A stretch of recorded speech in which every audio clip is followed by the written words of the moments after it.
Nous ne pouvons pas nous arrêter de penser. En fonction de nos pensées et donc des émotions qu'elles génèrent, nous avons plus ou moins d'énergie dans ce que nous souhaitons accomplir.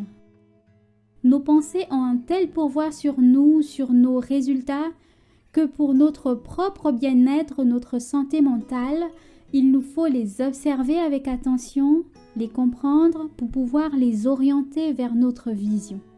Je m'appelle Kimberley et aujourd'hui je te propose l'écriture comme moyen d'explorer ton monde intérieur afin d'en faire un tremplin au lieu qu'il soit un obstacle à ton épanouissement et à la réalisation de tes projets personnels.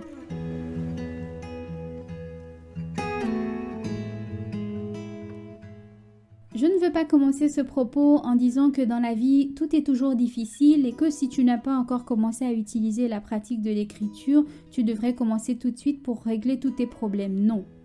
Ce n'est pas vrai, dans la vie, en réalité, il y a des hauts, il y a des bas. On le sait bien.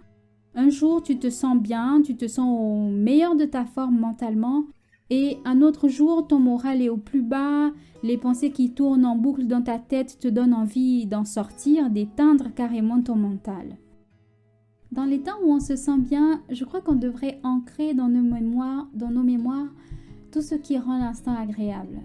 On devrait se souvenir de ça dans le mauvais jour pour nous rappeler que même si en ce moment ça va très mal, même si on ne se sent pas bien, il y aura un moment où tout rentrera dans l'ordre. Grâce donc à ce souvenir qui devient pour nous un nouvel espoir, au lieu de rester concentré sur ce qui ne va pas, de s'apitoyer sur son sort, se lamenter, on peut mettre notre cerveau à la recherche de la solution qui va nous sortir au plus vite de cette situation. Même si la solution qu'on a sur le moment, ce ne sera pas la bonne, mais on ne sera plus dans un état de paralysie par l'état des choses, mais on sera dynamisé par ce nouvel espoir d'une fin possible. Vu que nos états émotionnels résultent des pensées que nous avons, c'est par elles que je te propose de commencer. Je te propose donc d'écouter tes pensées, de les analyser, de faire le parallèle entre les événements extérieurs et ce qui se passe à l'intérieur de toi. Par exemple, lorsque tu constates un changement dans la façon dont tu te sens, c'est-à-dire que tu étais très bien et que tout à coup, ton mood change, tu bascules vers quelque chose de plus sombre ou de désagréable, je t'invite à observer ces moments-là en fait, à observer tes pensées à ce moment. Qu'est-ce qui a provoqué la bascule? Et ne pas simplement accepter ces mauvais moments juste en se disant que ça fait partie de la vie, que ma vie craint, que je suis quelqu'un de sensible. Non, en fait, je ne dis pas que peut-être tu n'es pas sensible, mais je veux t'inviter à aller un petit peu plus loin. À mon avis, ça ne suffit pas de continuer comme ça et à accepter les choses. Il faut tirer des leçons pour éviter de revivre les mêmes choses encore et encore, sans traiter ces blocages, sans traiter ces autosabotages, sans cultiver et nourrir la notion de bonheur dans sa vie aujourd'hui même, sans vivre, sans embrasser le présent et toujours continuer à courir vers plus, vers mieux, vers ailleurs, alors que le bonheur c'est maintenant en fait. C'est pas quelque chose qui vient après, c'est une décision qu'on prend maintenant et on le vit à l'instant. En quelques mots, je t'invite à accepter ta réalité intérieure, à l'embrasser au lieu de sans cesse la fuir, te détacher d'elle. Les bienfaits, crois-moi, tu les verras avec le temps. Nos pensées, lorsqu'on ne leur donne pas de direction, ont tendance à aller là où bon leur semble. Et notre cerveau, notre cher ami qui aime tout gérer, et qui veut tout traiter, a tendance à lever des alertes, parfois à tort. Le résultat de ça au quotidien pour nous, c'est quoi? Ça va être la charge mentale, c'est-à-dire le sentiment de crouler sous le poids des tâches à accomplir, la frustration lorsqu'on a des résultats qui sont différents ou moins bons que ce qu'on estime mériter. Il y a également l'angoisse, le stress, la solitude et j'en passe. Et tout ce cocktail d'émotions va s'exprimer à l'extérieur par la procrastination, le manque d'énergie, d'enthousiasme, l'irritabilité, l'inaction. Et tout ça, ce ne sont pas des choses qu'on a envie d'avoir lorsqu'on a des projets en tête. Lorsqu'on a envie d'accomplir quelque chose avec sa vie, ce ne sont pas des choses qui vont nous servir, au contraire. Tu me diras pourquoi, Kim, est-ce que tu parles d'écriture et du fait de tenir un journal? Où est le rapport avec le fait de se comprendre, de s'écouter, d'aller mieux? En plus, je crois que c'est pas la première fois que je l'évoque sur le podcast, alors que nous ne sommes qu'au 4e épisode. Eh bien, voici ma réponse. Pour moi, l'écriture, tout comme la prière, est un bon moyen de mettre un mot sur ce qui se passe à l'intérieur de nous. On peut s'exprimer sans filtre, sans gêne et sans crainte d'être jugé. Et le fait de mettre des mots sur quelque chose permet de dégrossir, ça permet de diviser en plus petits morceaux. Au-delà de la prise de conscience, en écrivant, on peut repérer les schémas qui se répètent. Si on se rend compte par exemple qu'on est dans un cercle vicieux, eh bien en détaillant la situation et la façon dont on se sent vraiment, je pense que c'est possible de trouver et de remonter jusqu'à l'origine même du problème et trouver peut-être la croyance qui nous empêche de sortir du cauchemar. C'est un peu comme être sur le divan d'un psy. Au départ, on ne sait pas forcément pourquoi on y va, ou bien au fil des séances, on se rend compte que le problème pour lequel on est allé consulter n'est qu'une conséquence de quelque chose de bien plus enfoui. On vient à cette découverte à force de s'exprimer, à force de dégrossir ce qui nous pèse sur le cœur. Attention, je ne suis pas en train de dire que vous pouvez vous passer des services d'un psychologue. J'établis juste le parallèle parce que c'est l'image que j'ai en fonction des bienfaits, moi, que je vois dans l'écriture. Mais rien à voir avec la fonction de psychologue. Si vous avez besoin d'aller voir un psy, vous estimez que c'est important, je vous laisse prendre cette décision tout seul. Pour la petite histoire, j'ai découvert l'écriture sous l'aspect que j'aborde dans cet épisode, c'est-à-dire un peu thérapie, le fait d'écrire sur la façon dont on se sent, écrire pour se décharger l'esprit. J'ai découvert il y a environ 5 ans.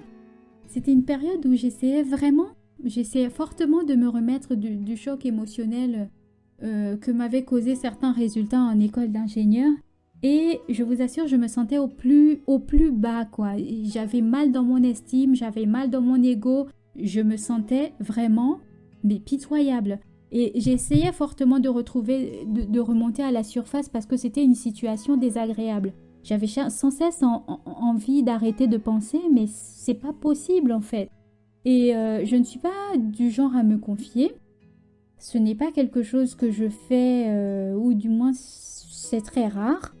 Et même si aujourd'hui je trouve que je m'exprime un peu plus sur ce que je peux ressentir en bien ou en moins bien d'ailleurs, mais il y a quelques années c'était carrément inenvisageable. C'est-à-dire que je pouvais parler avec les gens, je pouvais parler à mes amis, mais il y a des choses que je ne voulais pas partager. Même pas à mes proches, ma famille, niet, ça n'arrivait juste pas. De la même façon, je ne détaille pas quand je vais très bien. J'évite simplement d'évoquer en profondeur comment je me sens. Notamment, je me disais que le fait de dire à quelqu'un que ça ne va pas, c'était un peu comme lui transférer aussi un poids. Parce que si c'est quelqu'un qui me porte dans son cœur, il aura le souci que j'aille mieux. Et il y a aussi le fait que je sais que ce n'est jamais définitif, c'est-à-dire que je peux me sentir mal et puis ça va passer. Et je n'ai pas envie que la personne garde cette image de moi en mauvaise posture, et alors que moi je suis déjà passée à autre chose. Donc voilà, je ne m'ouvrais pas beaucoup. Là, dans cette situation qui durait, j'avais l'impression d'imploser, je voulais sortir de ma tête carrément et ne plus entendre toutes les choses horribles que je pouvais me dire. Et cette sensation de honte de l'échec, l'impatience de retrouver ma joie de vivre et un peu d'estime. Et c'est ligne après ligne que je me suis sentie défaite de ce fardeau. Prière après prière, je me suis sentie plus légère, j'ai retrouvé mon énergie, j'ai retrouvé l'espoir de nouvelles idées, de projets, parmi lesquels d'ailleurs mon agenda productivité dont je vous ai déjà parlé dans un des épisodes précédents. J'avais arrêté l'écriture quotidienne pendant un bon moment et mon écriture, mon journaling se limitait aux jours où je me sentais plutôt mal. Et je vous assure, chez moi, ça fait vraiment comme un rôle d'aspirine du mental parce que ça me requinque. de décharger tout ce que j'ai dans la tête, de parler et ne pas me dire que mon carnet en face s'en fout de ce que j'ai à dire. Donc je parle vraiment, j'écris vraiment ce qui me pèse ou ce qui me fait plaisir. Il y a un peu plus d'un mois maintenant, je me suis remise à la pratique quotidienne donc de l'écriture et je vous assure que je me sens comme renouvelée. Et ça dans plusieurs domaines, hein. Et aussi, je garde le moral au beau fixe alors que plusieurs personnes autour de moi n'en peuvent plus d'être confinées à cause du Covid-19. Alors si toi aussi tu souhaites tenter l'aventure et que tu te demandes mais comment faire? En fait, tout ce qu'il te faut, c'est un cahier ou un carnet et un stylo, quoi, de quoi écrire. Ça peut arriver que une fois qu'on a acheté le carnet, qu'on a le stylo en main, on ne sait pas par où commencer. Eh bien, le plus simple, c'est vraiment de dire ce qui passe par l'esprit à ce moment-là. Même si ça revient à écrire que on ne sait pas pourquoi on a choisi de se lancer dans cette aventure et que on ne sait pas trop quoi écrire, eh bien, ces phrases-là, si c'est ce qui passe par la tête, il faut commencer et ça suivra. Peut-être que vous pouvez écrire, il est 20h38 le 25 avril 2020. Je suis couchée sur mon lit, mon plafond est blanc, je m'appelle Kimberley, je ne sais pas comment mes parents ont choisi ce prénom, mais c'est mon prénom. Donc voilà, ça peut être vraiment quelque chose de banal, mais ce que j'essaie de vous faire comprendre, c'est que ce n'est pas un exercice de rédaction, ce n'est pas quelque chose que vous faites pour impressionner quelqu'un. Donc si vous êtes plutôt créatif, c'est bien, vous pouvez écrire en utilisant votre créativité. C'est une façon de s'exprimer, hein, mais n'en faites pas, ne vous mettez pas la pression. C'est pas là aussi qu'on viendra corriger ces erreurs de grammaire ou d'orthographe. Non, il faut juste écrire ce qui passe par la tête, c'est un bon début.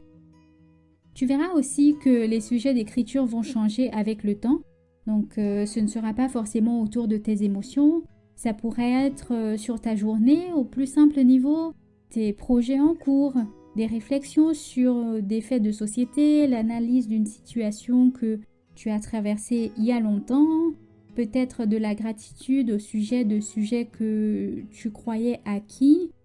L'idée de cet épisode m'est venue alors un soir alors que j'écrivais aussi sur les changements que j'observais depuis quelques semaines et j'ai écrit son contenu un peu comme si j'étais en train d'écrire dans mon journal.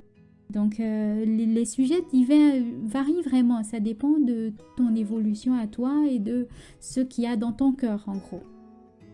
Un détail qui a son importance, il n'y a pas de moment spécifique pour écrire, donc tout dépend de vous. Tout dépend du moment où vous décidez d'écrire, si c'est le soir ou si c'est le matin. Et si par exemple vous choisissez d'écrire le soir avant de vous coucher comme moi, rien ne vous empêche en plein midi, si vous avez une idée et la possibilité d'écrire, rien ne vous empêche d'écrire. Faites-le à ce moment-là parce que peut-être que plus tard, le message sera peut-être moins fort ou la sensation qui vous a donné envie d'écrire sera peut-être... Vous aurez oublié son intensité. Il y a des personnes qui préfèrent écrire le matin, d'autres qui préfèrent écrire le soir ou d'autres qui choisissent un moment dans la journée ou la soirée. C'est libre à vous en fait en fonction de vos disponibilités, du moment où vous vous sentez le plus détendu, du moment où vous vous sentez le plus apte à vous exprimer. Un autre point, c'est qu'il ne faut pas se mettre de pression sur la quantité. Il n'y a pas de quantité parfaite. Vous pouvez très bien écrire 3 phrases un jour et 3 pages le lendemain, libre à vous en fonction de votre inspiration. L'important, c'est d'exprimer ce qu'on a sur le cœur. Pour ma part, j'écris souvent 1 page, voire 2. Et quand j'écris beaucoup, je peux faire 3 pages complètes, voire un peu plus. Mais en général, ça tourne autour de 1 page. J'écris au moins 1 page. Donc c'est entre 1 et 2 pages. Ne vous mettez surtout pas de restrictions. Si vous avez envie de faire des dessins, des schémas pour illustrer ce que vous êtes en train de dire, d'écrire, ou même si vous n'avez pas envie d'écrire un jour, libre à vous, faites comme bon vous semble. Ne vous mettez pas non plus de restrictions sur le nombre de fois où vous écrivez dans la journée. Vous pouvez écrire 5 fois, vous pouvez écrire 1 fois. Si vous sautez un jour, je pense que ce n'est pas bien grave. Libre à vous, ne vous mettez pas de pression, il faut que ce soit un exercice agréable. Le plus important, c'est de rester régulier dans la pratique pour pouvoir voir les effets et les observer sur le long terme. Si vous avez des appréhensions au sujet du journaling, je vous propose de lever le doute en essayant au moins quelques jours. La récompense pour moi, c'est une harmonie avec sa vie intérieure. Le fait que, en comprenant ce qui se passe dedans, eh bien, on peut mettre le doigt sur ce qui nous pèse ou ce qui nous rend heureux. Dans le premier cas, on peut sortir d'un cercle vicieux en comprenant les mécanismes de pensée dans lesquels on est. Et dans l'autre cas, on peut créer plus d'expériences dans ce sens, d'expériences, c'est-à-dire qui nous rend heureux. Se passer ou refuser l'écriture et, je dis bien et, ne pas avoir d'outils alternatifs, ce serait vraiment dommage. Cela reviendrait peut-être à laisser la porte ouverte à tout ce qui peut nous empêcher d'être ou de devenir la personne que nous voulons être, d'accomplir peut-être des projets personnels. Je dis cela parce que parfois on fait des projets et on se rend compte que nous sommes nous-mêmes le premier obstacle à leur réalisation. Ça va être parce que nous avons peur, parce que nous sommes frustrés de l'avancement des choses, parce que quelque chose nous empêche d'y croire. Peut-être qu'on se répète des mensonges dans notre tête, mais nous sommes pour beaucoup responsables à l'échec de nos projets parce que on n'est pas en alignement, on n'est pas bien, on n'est pas en phase en fait avec la façon dont on se sent à l'intérieur, ce qu'on croit, ce qu'on vit de l'intérieur.